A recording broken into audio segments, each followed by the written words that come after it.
사랑하는 행복한 교회 성도 여러분, 오늘은 5월 9일 토요일입니다. 즐거운 주말이 시작되는데 이 코로나19가 이제 완전히 거의 끝나가고 있습니다. 얼마나 기쁘고 감사합니까? 더 이상 퍼지지 않고 또 다시 팬데믹 하지 않도록, 대유행하지 않도록 되었으면 좋겠습니다. 오늘 본문을 통하여 하나님의 놀라운 인간 사랑과 또 위대하심, 이런 것들을 느껴보시기를 원합니다. 먼저 성우들이 읽어주는 시편 9편을 같이 읽고 돌아오겠습니다.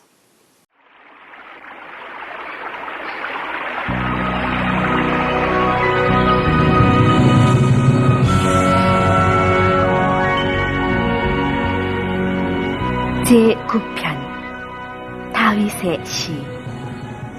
영장으로 문납벤에 맞춘 노래.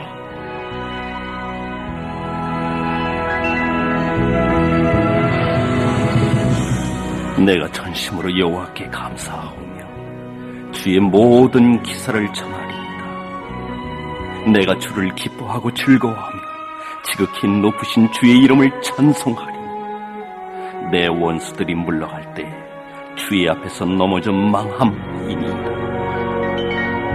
주께서 나의 의의와 송사를 변호하셨으며 보좌에 앉으사 의롭게 심판하셨나이다. 열방을 책하시고 악인을 멸하시며 저의 이름을 영영히 도말하셨나이다. 원수가 끊어져 영영히 멸망하였어 주께서 무너뜨린 성읍들을 기억할 수 없나이다. 여호와께서 영영히 앉으시며 심판을 위하여 보좌를 예비하셨도다. 공의로 세계를 심판하시며 정직으로 만민에게 판단을 행하시리로다. 여호와는 또 압제를 당하는 자의 산성이시여 환난 때의 산성이시로다. 여호와여, 주의 이름을 아는 자는 주를 의지하오리니 이는 주를 찾는 자들을 버리지 아니하심이니이다. 너희는 시온에 거하신 여호와를 찬송하며 그 행사를 백성 중에 선포할지어다. 피 흘림을 신문하시는 이가 저희를 기억하시며 가난한 자의 부르짖음을 잊지 아니하시도다. 여호와여, 나를 긍휼히 여기소서. 나를 사망의 문에서 일으키시는 주여, 미워하는 자에게 받는 나의 권고를 보소서. 그리하시면 내가 주의 찬송을 다 전할 것이요 딸 같은 시온의 문에서 주의 구원을 기뻐하리니.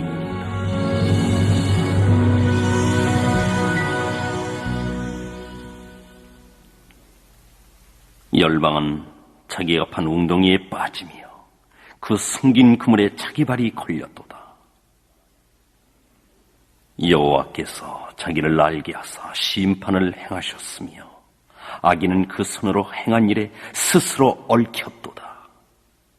히가연 셀라.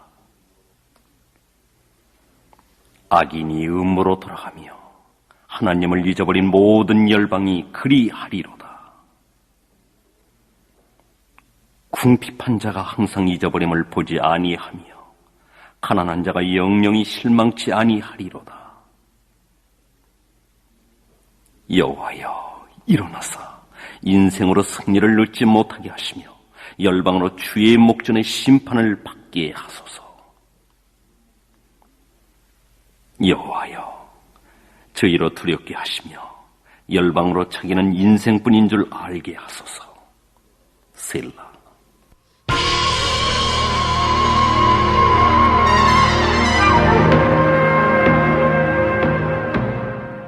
오늘 본문은 다윗이 영장으로 문납벤에 맞춘 노래다, 이런 다윗에 관련된 또 시 중에 하나입니다. 특별히 오늘 보면 보좌에 앉으신 야훼를 찬양하는 모습을 보게 되는데, 오늘 시의 주제는 여러 가지가 있습니다. 탄식, 감사, 심판, 이런 내용들이 있고요. 또 하나님을 찬양하면서도 또한 악인들을 심판해달라는 간구도 또한 들어있습니다. 또 가난한 자를 기억하시는 주님을 찬양하는 노래도 들어있습니다. 20절 정도 되다 보니까 여러 가지 내용이 복합적으로 되어 있습니다. 특별히 본시의 특징은 우리 한글로 번역이 돼서 알 수는 없지만 이 알파벳 C라고 이렇게 생각합니다. 그래서 히브리어 알파벳인 알레페, 기멜, 달레헤, 와우, 자인 이렇게 해갖고 그 순서대로 기역, 니은, 디귿, 리엇에서 그 한자씩을 따서 계속 이야기하고 또한 그 스토리가 전개되는 과정 중에 있습니다. 특별히 찬양과 탄식이 함께 어우러져서 이 찬양과 탄식과 감사 또 이런 부분들이 계속 반복적으로 나오고 있습니다. 시편 다음 편이죠.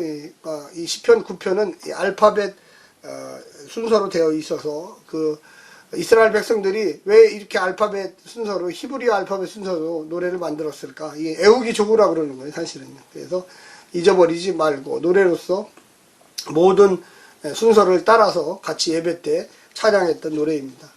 이 내용들을 몇 가지 좀 살펴보면 첫 번째는 의의 하나님을 오늘 본문에서 이야기하고 있습니다. 시인은 하나님이 하신 기이한 일과 그것으로 드높여진 지존하신 주님의 일을 찬송하고 또 찬양하겠다고 다짐을 합니다. 다짐. 그래서 야훼는 원수를 멸망시켜서 시인이 정정당당하다고 증명해 주셨다는 것이죠. 자애로운 변호자, 의로운 재판장, 시인의 편으로 되어주신 주님을 찬양함이 당연하다는 것입니다. 오늘날도 그렇지 않습니까? 정의와 공의를 구하는 모든 이들에게 또 하나님은 응답해 주시고 약자를 보호하고 약자를 억눌린 그런 곳에서 해방시키는 분, 그분이 바로 야훼 하나님이십니다. 또한 두 번째는 열방과 세계의 의로운 통치자로 주님은 서 계십니다. 시인은 개인의 문제를 해결하는 주님이 이제는 세계와 만민의 통치자로서 주님을 바라보게 됩니다. 악인의 이름을 기억하지 못하도록 도말하시고 하나님께서는 대적자들을 성읍에서도 기억하지 못할 만큼 처참하게 좀 파괴해달라고 하는 그런 내용도 들어있습니다. 하나님의 공의와 정직하심 앞에 이 세상은 벌써 심판을 받았고 또 마지막 날에는 기억되지 않을 만큼 사라질 것이다 라고 시인은 아주 담대하게 선포하고 있습니다. 우리의 기도의 제목 또 우리가 세상을 보는 태도가 바로 그런 것이죠. 세상이 물론 좋은 일도 있지만 대부분 악한 일들 또한 우리 성도들을 핍박하는 일들 의로운 길을 걷는 우리 사람들을 회방하며 그들을 얽매이게 하는 일들을 하는 것이 세상입니다. 근데 하나님께서 함께 하시면 그와 같은 것들이 물리쳐지죠. 그와 같은 것들이 사라져 버립니다. 시인의 노래와 기도 또 우리의 성도들의 찬송과 하나님에 대한 열망이 바로 그런 내용들이 들어있다는 것입니다. 구약의 전체적인 주제가 공의의 하나님, 공평의 하나님, 선하신 하나님을 우리는 알고 있습니다. 이 시편 9편의 내용이 바로 그런 것이 아닐까 하는 그런 생각을 하게 됩니다. 마지막 세 번째는 의인과 가난한 자의 하나님을 이야기하고 있습니다. 야훼는 주의 이름을 모르는 악인도 도말하시지만요. 반대로 주의 이름을 부르는 사람들을 보호하시고 또 축복하시고 이렇게 세워주신다는 것을 우리는 알고 있습니다. 13절에 보면 야훼께서 일어나 활동하시면 시인은 사망의 문에서 일어날 것이라고 이야기합니다. 참 은유적인 이야기인데 사망의 문에 곁에 있는 우리 성도들이 있다는 거죠. 어려운 일 당하면 언제 이런 고난이 끝날까? 또 나는 이 죽어야지 이런 고난이 끝나는 것이 아닌가? 이 고민할 수밖에 없는 게 우리 인생들의 이야기입니다. 그래서 13절에 여호와여 나를 긍휼히 여기소서 나를 사망의 문에서 일으키시는 주여 미워하는 자에게 받는 나의 곤고를 보소서라고 이야기하고 있습니다. 그만큼 오늘 시편 9편의 이 시인은 어려운 가운데서도 하나님을 찬양하고 또 하나님의 위대하심을 노래하고 있습니다. 우리 성도들이 당연히 해야 될 것 중에 하나가 어떤 어려움과 고통이 와도 하나님을 찬양하고 하나님을 믿고 신뢰하면서 우리의 어려움 속에서 건져달라고 하는 이 구원의 메시지를 믿어야만 하는 것입니다.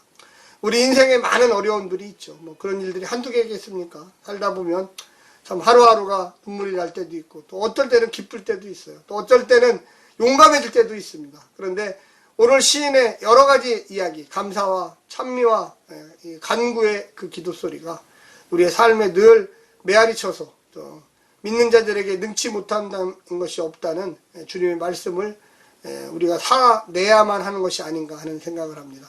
우리 행복한 교회 성도 여러분 힘내십시오. 용기를 가지십시오. 할렐루야.